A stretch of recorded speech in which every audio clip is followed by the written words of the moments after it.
Bueno, les contaba que los fenómenos naturales siempre son elementos de referencia en la narrativa de la historia oral de los pueblos, ¿no? Ya sean no solamente el fenómeno del niño, sino también terremotos, eclipses, inundaciones, erupciones, etc.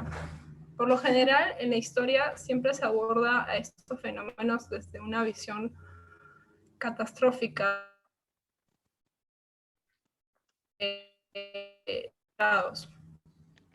Entonces, es algo que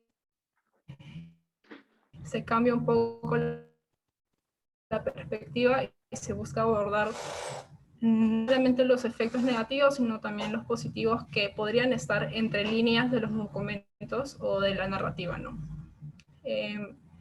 Otra cosa que se encontró acerca de las investigaciones anteriores del fenómeno del niño es que se concentran un poco más en su recurrencia histórica, en cuántas veces durante el tiempo ha sido presente en las sociedades y en las repercusiones del medio ambiente. Sí hay una investigación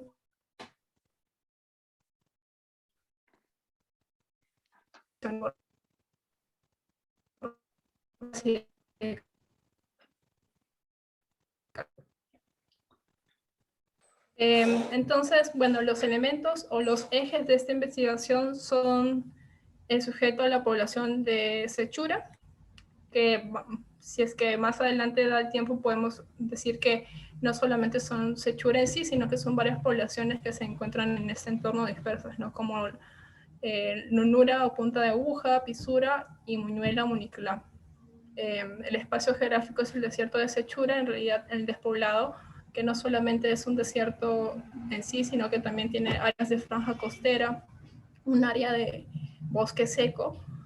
El periodo, ya lo mencioné, es el virreinato, que es un periodo bastante extenso, pero que se tiene poco registro escrito de esta población en específico, y república hasta mediados del siglo XX es lo que se pretende abordar. Uy, no puedo pasar diapositiva. Ya está. La justificación de esta tesis es que, pues, el impacto de este fenómeno en realidad puede servir como impacto de poblaciones a nivel de la historia. Las consecuencias negativas o positivas, ¿no? Bueno, como es una investigación histórica, la principal fuente con las que se ha trabajado son los documentos, las fuentes primarias, ¿no? Los documentos elaborados en el virreinato que hemos podido encontrar en el Archivo General de la Nación, en el Archivo General de Indias de Sevilla, en el Archivo Colonial de la Biblioteca Nacional de Perú y el Archivo Regional de Piura. Una limitación grande de esta investigación ha sido poder acceder a esas fuentes, ¿no? En Perú aún no existen medidas para poder acceder a la sala del Archivo Regional de Piura. Todavía no hay medidas de bioseguridad para nosotros poder acceder ahí. Entonces, la forma en que se trabajó fue que gracias al financiamiento de la investigación pudimos solicitar a alguno de estos archivos la digitalización de estos documentos y así poder hacer la revisión e interpretación, ¿no? Como fuentes secundarias tenemos las fuentes bibliográficas, que del fenómeno del niño en sí, sí es que hay bastante investigación y artículos en todos los idiomas, ¿no? Siguiente diapositiva, por favor, Oliver. Entonces, la investigación, como ya lo mencioné, se basa en estos ejes de la población, el medio y el fenómeno, ¿no? El medio es un medio que seguramente acá todos los presentes lo conocemos, es una zona desértica que es bastante sensible a las lluvias del fenómeno del niño. Nuestra investigación es pertinente mencionarlo en cuanto este medio cambia y afecta la vida cotidiana de las poblaciones del desierto de Sechura, ¿no? En cuanto a la aparición de especies vegetales en el desierto, en cuanto al cambio de la biomasa del mar, ya que este es un pueblo pescador, afecta directamente a la economía y a la vida cotidiana de la población del desierto de Sechura, ¿no? Siguiente, por favor, Oliver. Otra cuestión que cambia en los sechuranos es el tema del cauce del río, que causa litigios legales o conflictos con los vecinos porque el río se utiliza como lindero, es un delimitador de las tierras. Entonces, al cambiar constantemente por el incremento del caudal o el decremento, es que se generan estos conflictos, ¿no? Que tienen más o menos tierra. Siguiente, por favor, Oliver. También hemos intentado caracterizar la población del desierto de Sechura. Es una población que ha sido clasificada como una etnia, tiene rasgos físicos particulares, aspectos religiosos que los definen, tienen aspectos como su lengua, que es conocida como la lengua pescadora, que es muy distinta a las que se encuentran en la zona norte del Perú. Las principales actividades económicas de esta población en el periodo virreinal son la pesca, la extracción de la sal, la venta del lito, que es una especie vegetal que se usa para la elaboración de la lejía, que se usa a su vez para la elaboración del jabón, que es una de las principales industrias durante este periodo en la ciudad de Piura, ¿no? Después tuvieron algunos conflictos por territorio, conflictos comerciales con sus vecinos, que es lo que nosotros encontramos en estos documentos, ¿no? Es por cómo nosotros podemos conocer a estas poblaciones. Siguiente, por favor, Oliver. Para el estudio del contexto de la población de este tiempo, se ha elaborado una línea de tiempo que todavía está en proceso de colocar más ítems y más información, pero es para poder hallar una correlación entre los principales acontecimientos tanto a nivel del virreinato, así como locales, del mismo Sechura, que son las líneas verdes. Las líneas amarillas son los acontecimientos a nivel virreinal, y en la línea del tiempo tenemos también indicadas los fenómenos del Niño, que son detectados por las grandes lluvias. No todos estos fenómenos del Niño van a tener igual intensidad o repercusiones en Sechura, ¿no? A veces va a ser un poco más al sur, en Saña, y en el caso de Sechura, si es que hay un fenómeno que es en la siguiente diapositiva, si me permites, Oliver, de 1728, que en río Piura se sale de su madre, así se encuentra en el documento, y que inunda el pueblo de Sechura y forma isletas ahí mismo, ¿no? Como resultado de esta investigación preliminares, siguiente por favor, Oliver,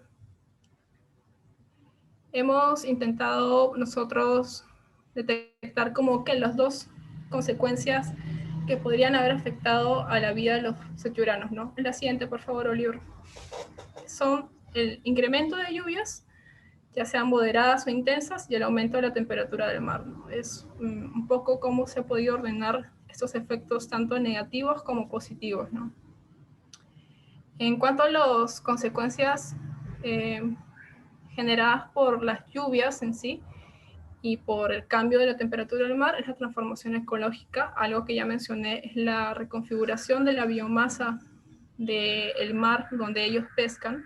Es importante porque los sechuranos, al ser un pueblo pescador, ellos tributaban, pagaban a la corona en especias que solían encontrar en temporadas normales, no fuera del fenómeno del Niño. Y también se alimentaban de eso. Entonces, nosotros en los documentos que encontramos de los archivos podemos ver conflictos o referentes a esta problemática que tienen ellos al poder tributar, al poder pagar a la corona en esas especies que desaparecen durante el fenómeno del Niño.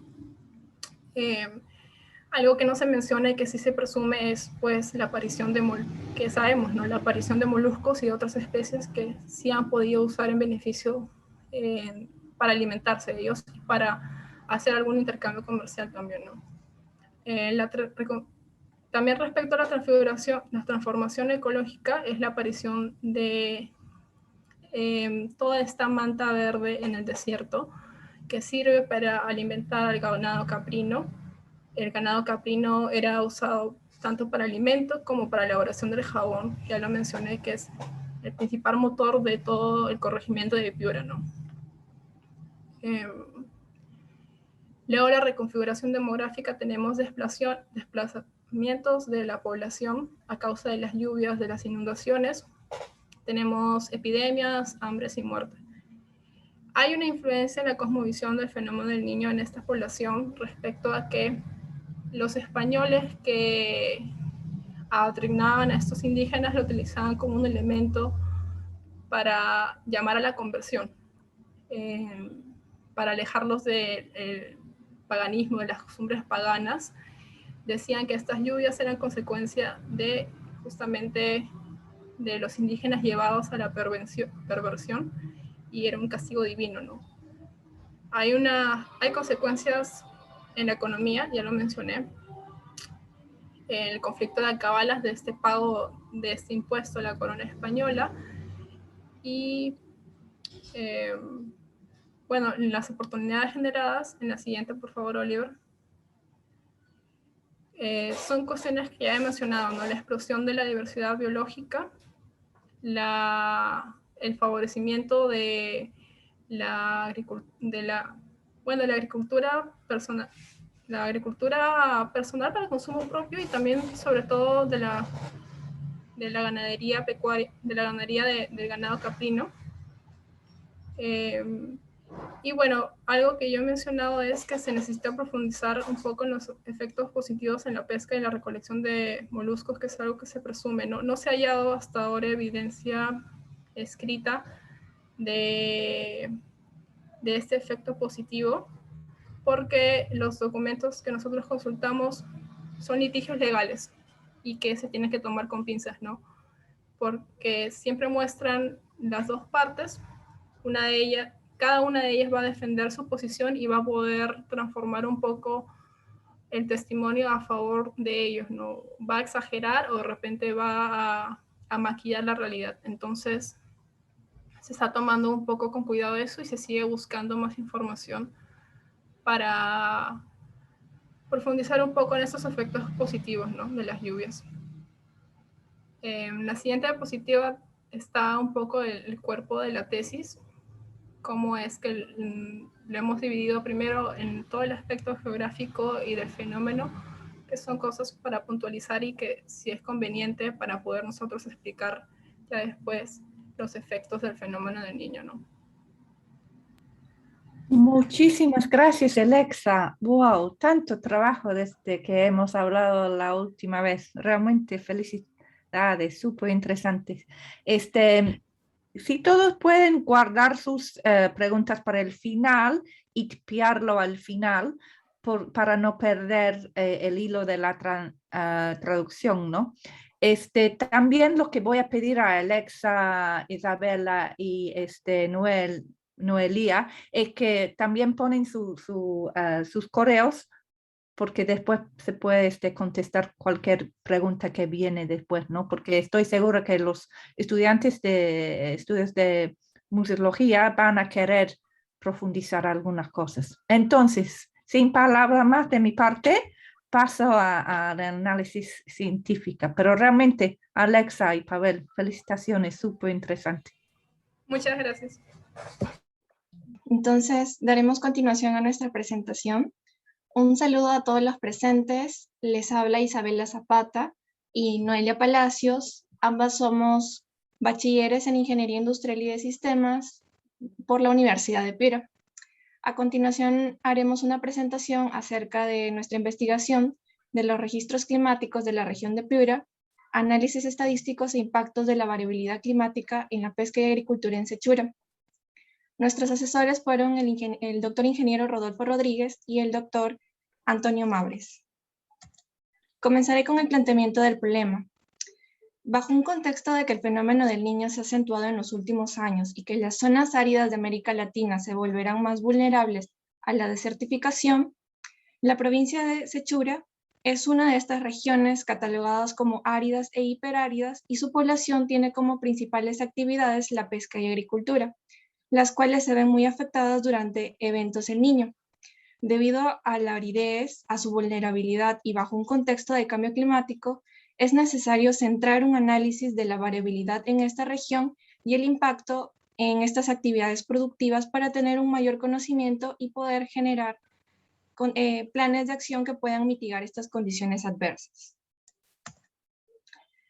En la mano izquierda tenemos un mapa climático del Perú, el último realizado por el CENAMI mediante la metodología Thorne-White, en el cual podemos ver que Perú presenta 38 tipos de clima. A la mano derecha vemos el mapa climático del departamento de Piura, lo cual en su mayoría presenta en la zona litoral, hasta los 500 metros sobre el nivel del mar, un clima entre cálido, templado y con deficiencia de humedad durante todo el año. La zona de estudio es la provincia de Sechura, la cual es una de las 8 provincias que conforman el departamento de Piura y que se encuentra situada en la costa norte del Perú. Suele presentar un clima cálido y seco con ligeras lluvias que se acentúan en los meses de verano. Estas condiciones cambian durante épocas de fenómeno del Niño, donde las precipitaciones aumentan y la temperatura superficial del mar y la temperatura del aire también aumentan. Sus principales actividades económicas, como se mencionó antes, son la pesca y la agricultura. Bien, buenos días, buenas tardes. Les hablaré un poco de los objetivos de nuestra investigación. Nuestro objetivo general es conformar una base de datos climáticos, instrumentales, históricos y naturales en la provincia de Sechura, para analizar su variabilidad climática y el impacto que genera en la población y algunos recursos agrícolas y marinos. Los objetivos específicos se tienen 3. El primero es analizar la variabilidad climática con la mayor retrospectiva posible, haciendo uso de los 3 tipos de registro. Comparar la data de registros naturales y registros instrumentales obtenidos localmente, cuantificar el impacto de la variabilidad climática en lo que es la población y algunos recursos agrícolas y marinos. En el primer tipo de registro tenemos los registros instrumentales, los cuales se abordó un periodo desde el año 1972 al año 2020. Para ello se hizo uso de estaciones meteorológicas. Una de ellas es del CENAMI, ¿no? Para ello se tiene la estación Miraflores, estación San Miguel, estación Bernal y estación Chusís. Estas estaciones contienen data de precipitación acumulada, con un periodo de 48 años, temperatura del aire con un periodo de 29 años. También se utilizó estaciones de la Universidad de Piura. Tenemos la estación con el mismo nombre, con un periodo de años de 29 años. Se tiene data de precipitación acumulada y temperatura del aire. También se tienen las estaciones Cerritos y Bayobar, las cuales serán abordadas más adelante. Con dicha información se trabajaron diferentes tipos de gráficos.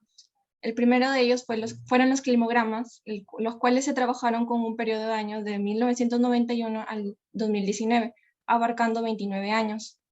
Se pueden ver que los valores máximos de precipitación fueron durante los meses de marzo. Las temperaturas máximas también sucedieron en ese mismo mes, llegando a 35.37 grados en la estación UDEP. Los valores mínimos de precipitación se dieron en los meses de agosto-septiembre, siendo Chusís la que presentó en ambos meses 0 de precipitación. Y la temperatura mínima se dio con más fuerza en el mes de julio, llegando a 13.28 grados en la estación San Miguel. La amplitud térmica anual se halló con el valor máximo de temperatura media, restándole el valor mínimo de temperatura media. Para todas las estaciones se presentó un valor menor a 8 grados, por lo que se consideraron que tienen oscilación baja. Y el clima que se puede sacar de estos climogramas es que el clima es cálido, ya que la temperatura media anual es mayor a los 21 grados, y seco porque la precipitación anual promedio de todas las estaciones es menor a 300 milímetros. Los siguientes gráficos fueron boxplot en el mismo periodo de años. A la mano izquierda podemos ver un ejemplo de la estación Bernal, en la cual todas las estaciones, al igual que esta estación, presentaron valores atípicos durante los meses de enero, febrero, marzo, abril y diciembre. El siguiente gráfico presentado podemos ver todas las estaciones con su presión acumulada, y se puede apreciar que es en la estación Miraflores, San Miguel y UDEP donde se presentan mayores valores atípicos. En el siguiente boxplot, que es de temperatura máxima, se puede ver que se presentaron valores atípicos por lo general por encima del promedio, siendo en su mayoría estos valores en la estación Chusís y Miraflores. En el caso de boxplot de temperatura media, también podemos ver valores atípicos, sobre todo a partir del mes de julio hasta diciembre, en casi todas las estaciones. Y en el boxplot de temperatura mínima podemos ver también estos valores atípicos casi durante todos los años en todas las estaciones, por encima del promedio. El siguiente gráfico son los diagramas de precipitación en los años niños. Para la construcción de este tipo de gráficos se tomó en cuenta el año hidrológico, el cual inicia durante un periodo seco de lluvias que para el Perú es en septiembre hasta agosto del siguiente año. Se trabajaron con los 3 eventos más representativos para la región Piura. Estos fueron el 82-83, 97-98, 2016-2017. De estos gráficos se puede deducir que no todos los eventos niños siguen el mismo régimen pluviométrico. Se puede ver que en el caso del fenómeno del 82-83, los valores máximos se presentaron en los meses de marzo y tiene una forma casi de campana. En el fenómeno del 97-98, el periodo máximo de lluvia se dio entre los meses de enero-febrero. Y en el caso del fenómeno del 2016-2017, presenta bajas lluvias previo al mes de marzo, donde se desató una mayor cantidad de lluvias y en los meses siguientes estas fueron muy leves.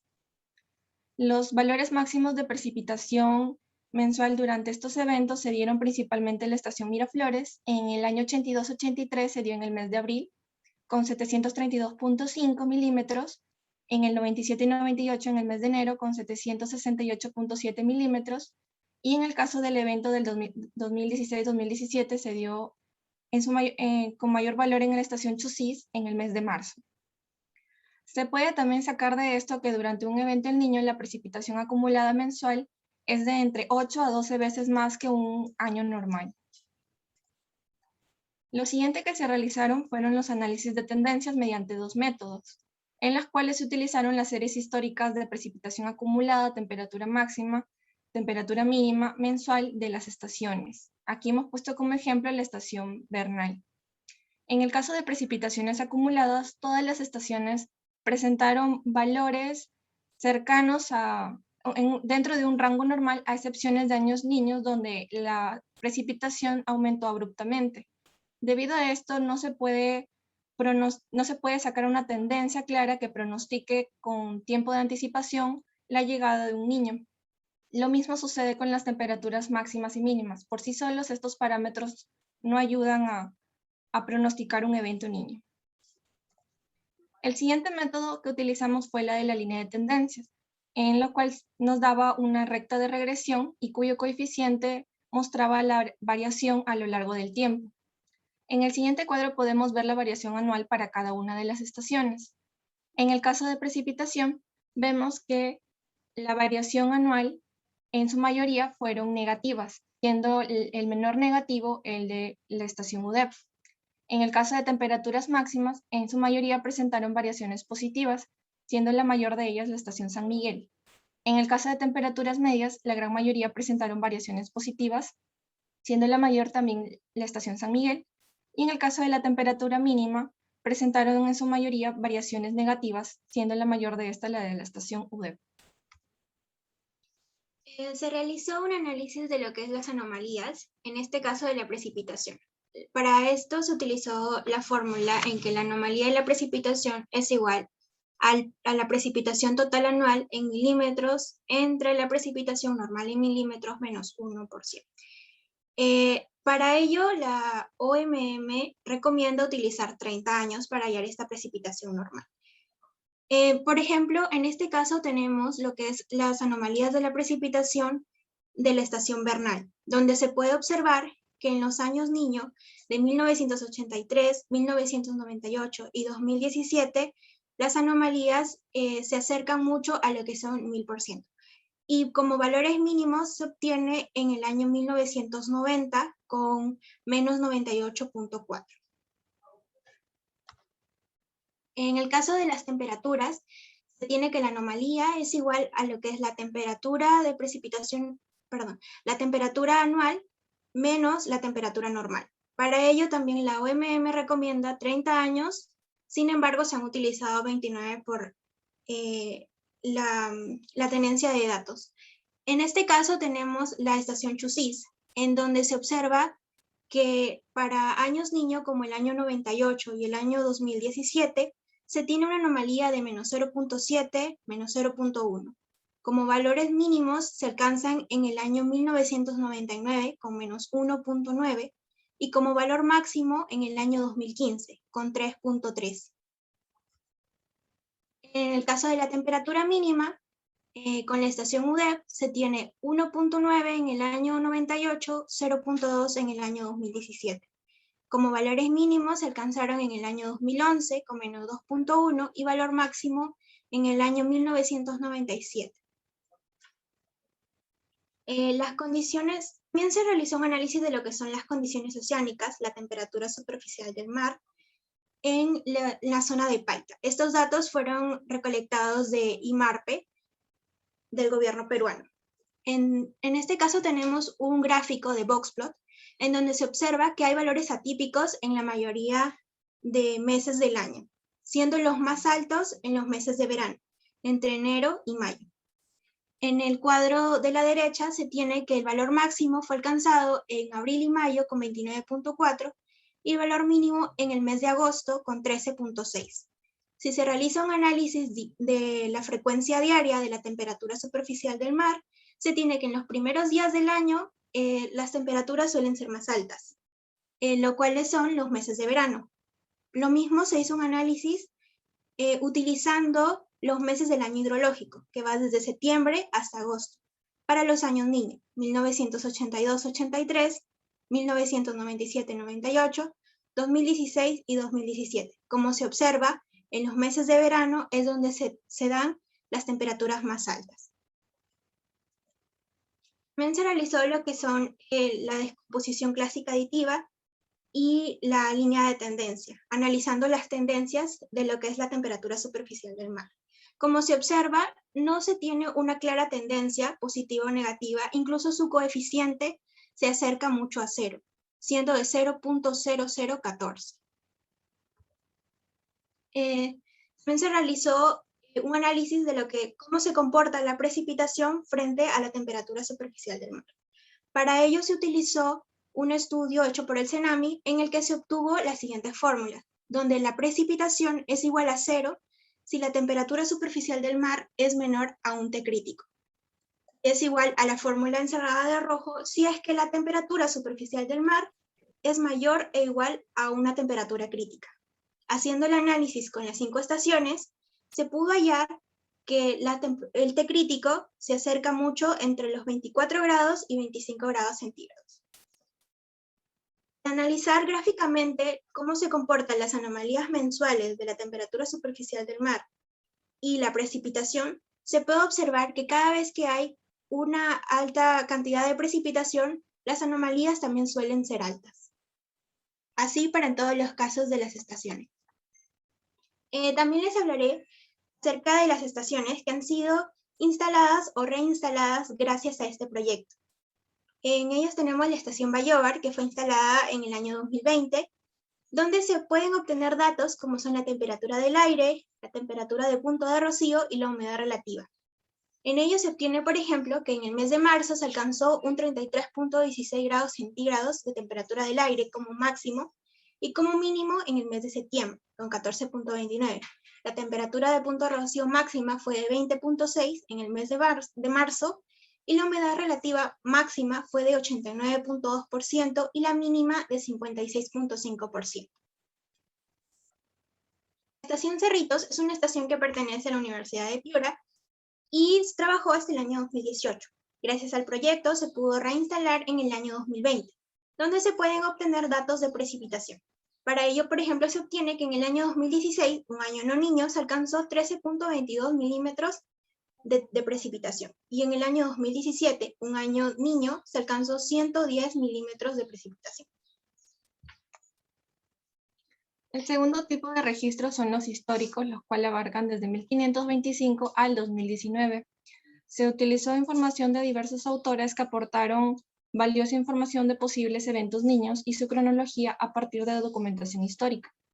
En el Perú, el primer reporte científico de un evento en niño fue realizado por el doctor Luis Carranza en 1891. Fue recién al año siguiente que el término corriente del niño apareció por primera vez en la literatura mediante el trabajo del capitán peruano Camilo Carrillo. Aquí podemos ver una reconstrucción realizada por William Quinn sobre posibles eventos en niño, en el cual el autor recopila crónicas e información histórica de estos posibles eventos.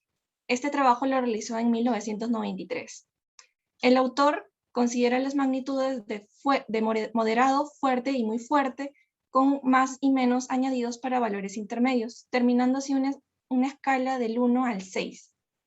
Aquí podemos ver la reconstrucción para el siglo XVI y siglo XVII, en el cual se puede ver que en el siglo XVI el periodo de ocurrencia de estos fenómenos fue mayor al siglo XVII. Sin embargo, en el siglo XVII se ve que la magnitud de estos eventos fue mayor. En la reconstrucción del siglo XVIII, XIX y XX se puede ver que en el siglo XIX y XX la recurrencia de estos eventos fue con menor periodo de tiempo a comparación con los siglos anteriores, y la magnitud de estos eventos fuertes y muy fuertes se dio con más recurrencia. Es en el siglo XX donde se puede ver una variación en este periodo de ocurrencia, ya que hay épocas en las que está muy seguido en los eventos el niño y otros donde se puede ver espacios o lapso de tiempo más largo entre un fenómeno y otro. Y aquí podemos ver uno de los eventos más representativos de fenómenos, que fue el de 1983. También se realizó en base a un listado que tiene el CENAMI de los fenómenos del niño desde el año 1951 hasta el año 2019, gracias a sus documentos históricos instrumentales. En ella se obtiene una magnitud para los niños que van desde débil hasta extraordinario. CENAMI utiliza lo que son la temperatura superficial del mar para dar estas magnitudes. En el gráfico se puede observar, por ejemplo, que en el año 83 y en el año 1998 se alcanzaron magnitudes extraordinarias. Se realizó un cuadro resumen de lo que es la reconstrucción, que va desde el año 1525 al año 2019, utilizando autores como Hamilton, Orleaf, Quinn, Zeiner y el mismo CENAMI. También se realizó, en base a evidencias arqueológicas, los posibles eventos niños que hubieron desde el año 1200 a.C. al 1200 después de Cristo. Para ello se obtuvieron datos de la cultura Chavín, el complejo arqueológico de Purulén, la cultura Vicús, la cultura Moche y la cultura Chimú. Todas estas culturas comparten de que las construcciones, templos, canales que tenían en sus culturas fueron destruidos por avalanchas, quizás de lodo, inundaciones, por lo cual se cree que esto fue debido a un evento El Niño. Se dice que muchas de estas construcciones fueron inundadas cuando estaban habitadas.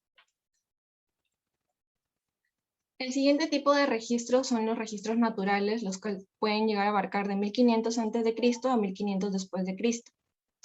En el caso de los anillos de los árboles, en el bosque seco de la costa norte del Perú, se han encontrado especies que tienen potencial para hacer estudios dendroclimáticos. Entre ellos se encuentra el algarrobo, el hualtaco y el palosanto. Estas especies mostraron defoliación en ausencias de lluvias, y conforme la temporada de lluvias comenzaba, se creaba un nuevo anillo de crecimiento. Es por ello que se halló una alta correlación entre las precipitaciones y el crecimiento de este número de anillos. También con estas muestras se pueden generar una serie dendrocronológicas, las cuales después son confrontadas con los datos que se tengan de lluvias en la región.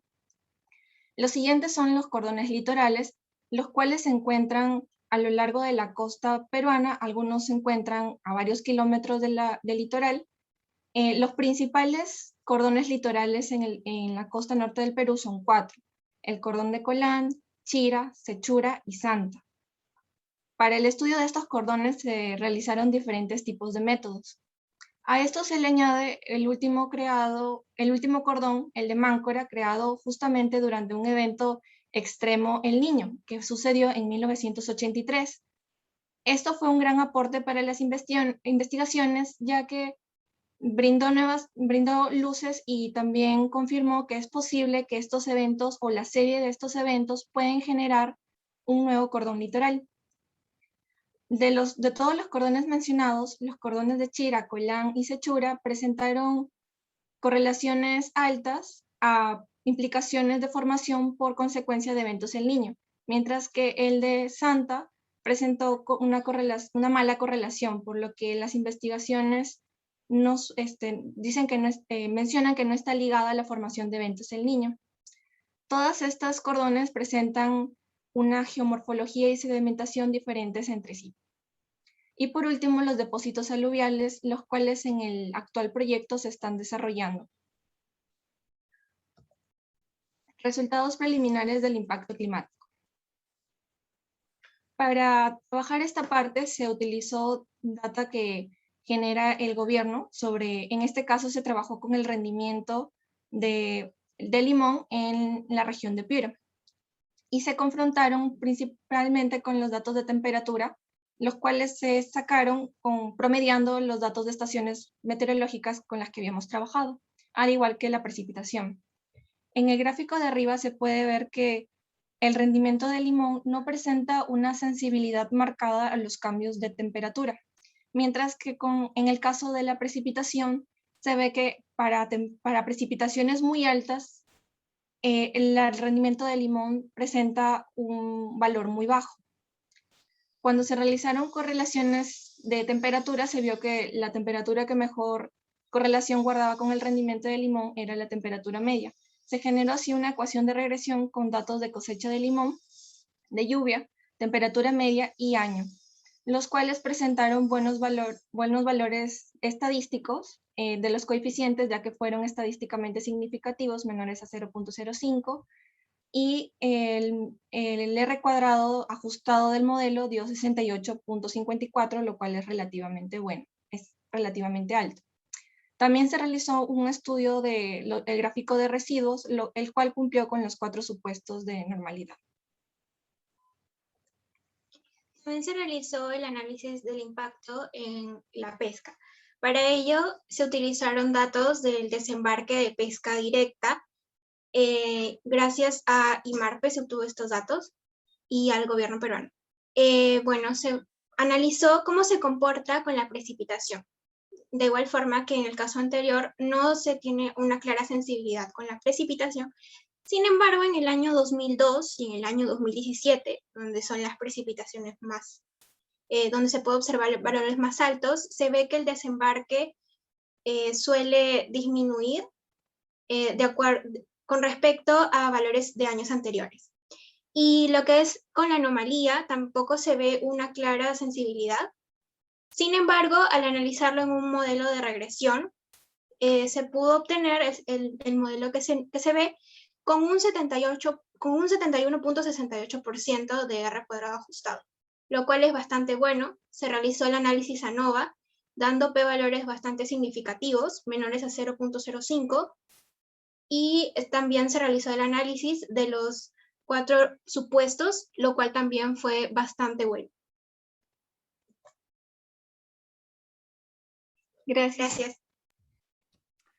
Gracias, Isabela y Noelia. Súper interesante, mucha información y han recorrido por varios registros de datos, ¿no? Tenemos lastimamente 10 minutos nomás para preguntas hoy en día, pero también, como les comenté, vamos a compartir los correos y ahí para seguir charlando, ¿no?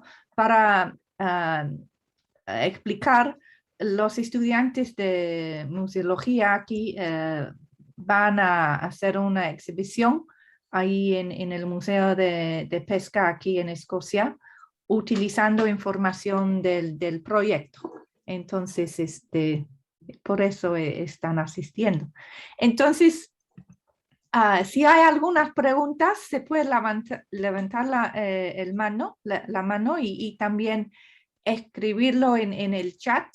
Yo puedo quedarme 10 minutos después también para charlar con las tesistas, para ponerme el día un poco con los avances, pero yo sé que algunas personas van a tener que irse a la hora, ¿no? Entonces, no sé si alguien tiene una pregunta. ¿Se puede dejar de compartir la pantalla, por favor? Se puede tipear la pregunta o levantar mano. Emily and co, if you have questions, we can translate them. But obviously, we'll also share emails to follow up. I appreciate there's a lot of information. Pero bien hecho, súper interesante los tres ponencias. Preguntas. Tania, creo que quiere, sí. Tania. Hola, súper interesantes las presentaciones, felicitaciones a todos. Y lo que quería preguntar, no me quedó muy en claro, bueno, tengo un montón de preguntas, pero voy a hacer una y después hablaremos un poco más. Isabela y Noelia muestran este gráfico de Queen y no me quedó claro cómo determina Queen cuando hay niños, desde el siglo XV, no sé cuándo, hasta el siglo XIX, creo que dijeron, no me acuerdo. Y eso se correlaciona con lo que ha mostrado Alexa, porque son fuentes de información muy diferentes o son similares. ¿Qué tal? ¿Puedo compartir pantalla? Sí, sigue nomás. Sí, no hay problema.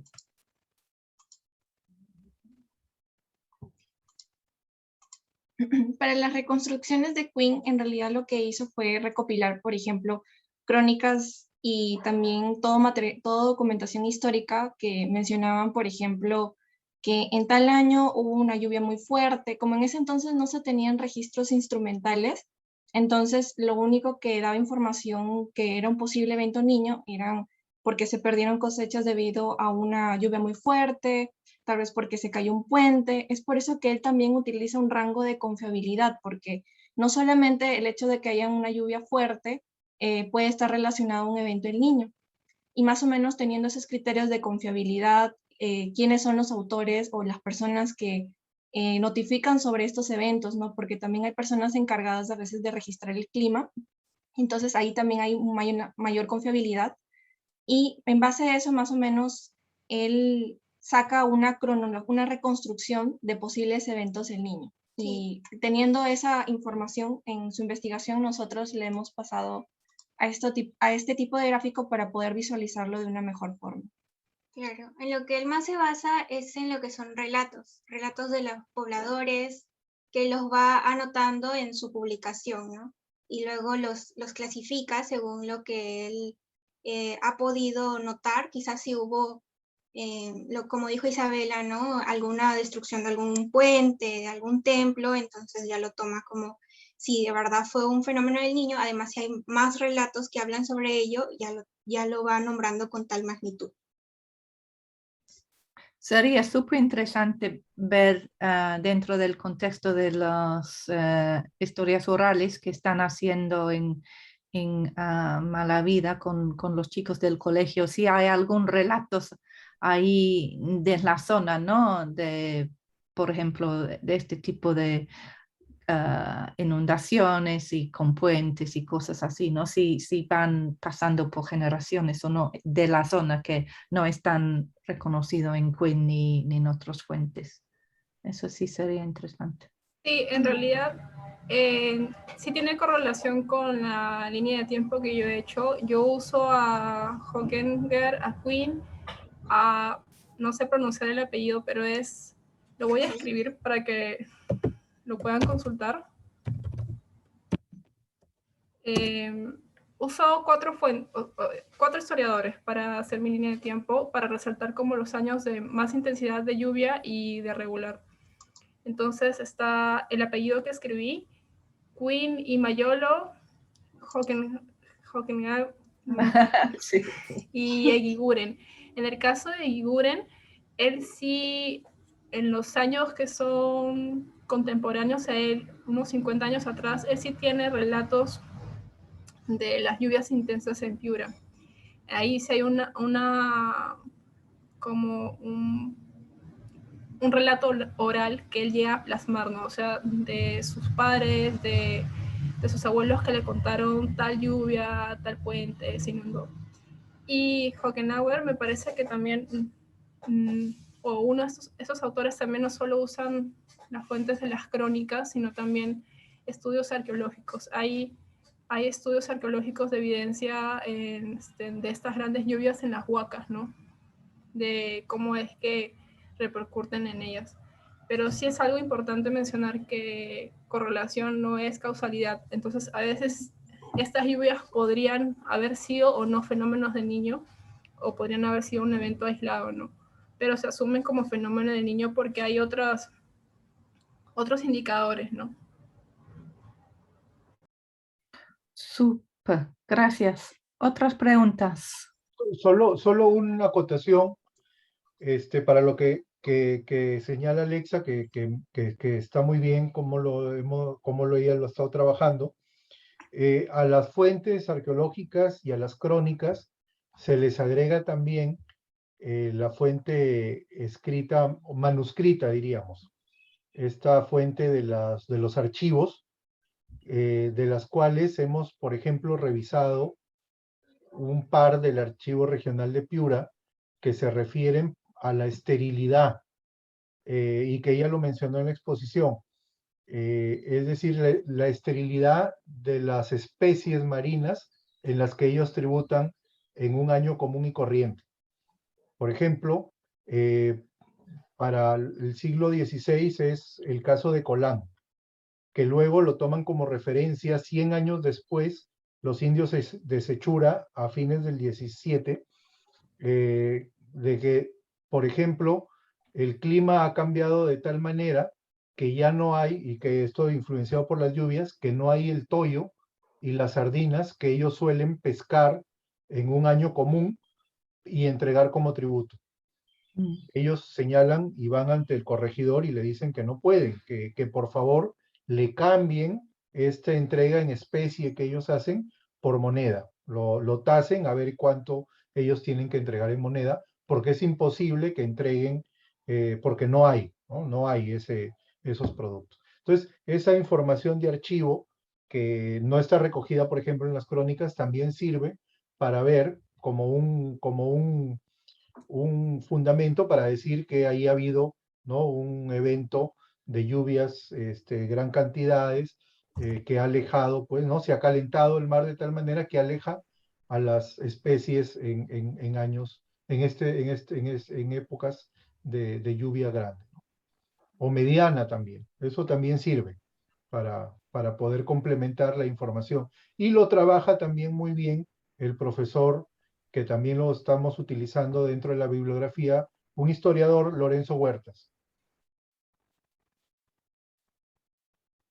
Sí, gracias, Pavel.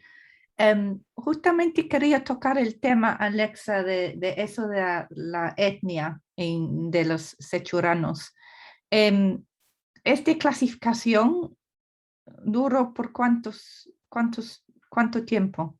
O sea, explicaste que fue en la época cuando empezó, pero yo sé que los sechuranos ya se creen muy aparte, ¿no? También, pero ya no tienen ninguna definición indígena bajo de la ley contemporánea. Entonces, ¿duró Bueno, hasta de cuándo? hecho, los sechuranos tienen sus rasgos físicos muy marcados todavía de la etnia sechurana.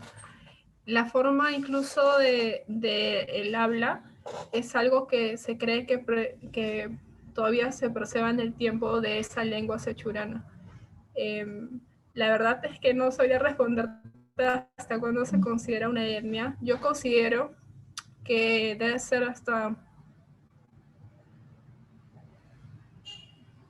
no sé, no sabría decirte la verdad, Pues, Nina, no, pero sí, uno considera etnia con distintos aspectos, ¿no? La religión, que es algo que sí pervive hasta ahora en las cofradías, en la religiosidad de los sechuranos es algo que destaca bastante acá. El tema de la lengua, que sí es algo que se perdió. Hay registros de las visitas que se hacen en la época del virreinato, de que se guardan algunos de estos vocablos de la lengua C. Y bueno, los rasgos físicos que perviven, ¿no? Las costumbres, ya está perdida, considero yo, actualmente la etnia. Hay cosas que nos quedan, pero no sé si de repente el profesor Pavel tenga alguna otra perspectiva de eso. Pero no es algo que ya podamos decir tal cual, no sé, como los Ashanikan, que perviven todavía con sus costumbres, su lengua y toda su idiosincrasia, ¿no? Sí, no, quería, o sea, no hay base suficiente para ya pedirlo, esa identidad indígena, ¿no? Que con esto se puede traer ciertas, a veces, ventajas. Ok, me estoy dando cuenta de la hora y hemos dicho 1 hora, pero hay aquí para días de hablar. Realmente ha sido un placer. Para mí yo me he quedado con bastantes cosas ya en mente para seguir conversando. Hay seguramente que la gente va a estar en contacto y también quería decir a todos que también el proyecto se va a tener un perfil así, bueno, un poco, bueno, un perfil muy importante en la región. Tenemos que difundir estos logros conjuntos, ¿no? En la página web y buscar una forma de compartir todos los estudios antes que termine el proyecto. Y hay varias ponencias por diferentes partes que Oli está adjuntando en la página web. Y también en el evento de COP26, el sábado, yo voy a presentar el proyecto en el Hub de Resiliencia, se llama el Hub Azul. En 20 minutos y va a haber traducción al español. Voy a poner mi énfasis en la parte de las historias orales que está haciendo con los niños, ¿no? en Mala Vida, pero es el proyecto en sí y todo UDEP va a aparecer, La Molina, Prisma, St. Andrews. Entonces, el link lo voy a compartir también. Pero quería decir muchísimas gracias. Y no sé si se pueden quedarse así 5 minutos, Isabela, Alexa, no sé si Rodolfo y Pavel, solamente para preguntar sobre los siguientes pasos. Pero si no, I hope for the Museum Studies students, there's a lot to take in, but there'll be a real chance to follow up. And thank you, everybody. Please feel free to leave. We're just going to have a little chat now about practical next steps. Thank you. Cheers, Thank Emily. you. Ciao.